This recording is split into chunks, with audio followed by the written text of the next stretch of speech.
I'm hanging out with Mary Bailey and Stuart Cullum. The both of you just took on big news, swanky job titles, co-chairs of the newly formed Edmonton Food Council. Congratulations. Thank you very much. You're welcome. You're chuckling. I wouldn't know if I'd call it a job. I mean, it's a volunteer committee. Yeah. And it's, well, this is something that I guess pay. both of you are pretty passionate about food. Is that fair to say? So what's the deal with this Food Council? What's the whole idea of it? It's brand new. Sure. Well, the Edmonton Food Council is essentially one of 9 strategies that came out of the food and urban agriculture strategic work that was done earlier last year. It's essentially here to try to bring the local food system together in a way that's going to create a more resilient and robust system long term. And we're really excited to be a part of it. So we look at other cities. There are other cities that have food councils, even in Canada, Vancouver, Toronto, yes. Ottawa. What has Edmonton been missing out on until this point? What do you expect that the Food Council will bring or allow us to accomplish? Well, I think it's a fairly new strategy on the part of the city, and it came about after extensive public hearings over the past couple of years, actually. There's 15 members. They're all volunteers. They're all citizens, and our job is really, in a sense, to advise the city on the strategy. What's going to work, what might not work, what people want, what people don't want. Because the whole idea of agriculture in the city is a fairly old idea, but it's new again now. Yeah, so you essentially, I guess, have a lot of unforged territory to this point. You maybe don't even have a complete understanding of exactly what specific mandates will be.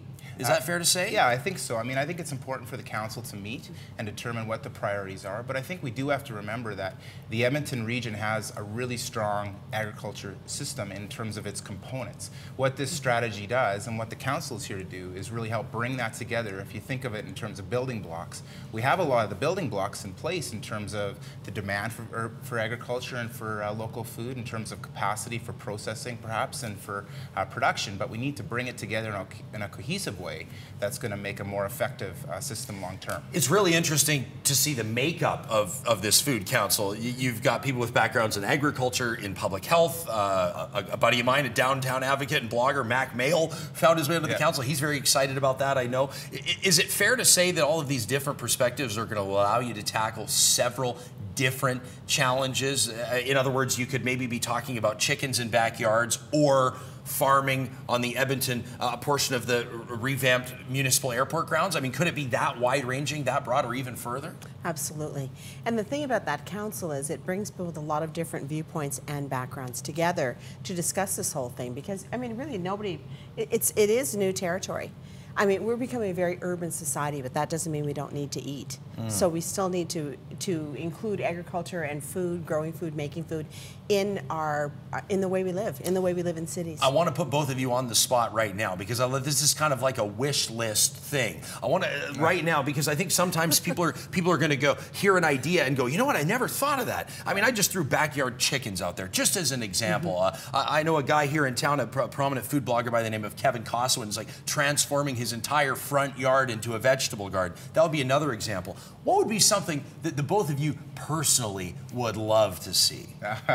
Well, I don't know if we want to go there. I think it's important for us not to preempt the council. They have to meet, and we need to talk about priorities. But you're allowed to dream big. But at a high level, I think if you look at what the strategy is trying to do, we're trying to create a vibrant local economy. So I think we can be so bold as to say, if we can see some strong local businesses establish themselves out of this strategy and grow, I think that will be a success. And I think there is an opportunity for local food companies, production companies, perhaps to grow out of this and to become more vibrant. And if we as a council can establish a system to enable that, that's a pretty great thing.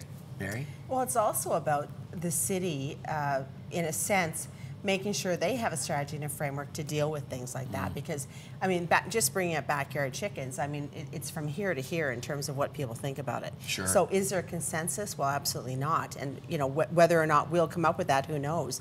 But, you know, I laugh about the backyard. The whole thing's about growing things, because I was just driving by a yard in Glenora, and there were tomatoes in the front yard. in Glenora, of all places. That's probably the last place you expect someone to grow tomatoes. I'm sure they were heirloom and very, very special.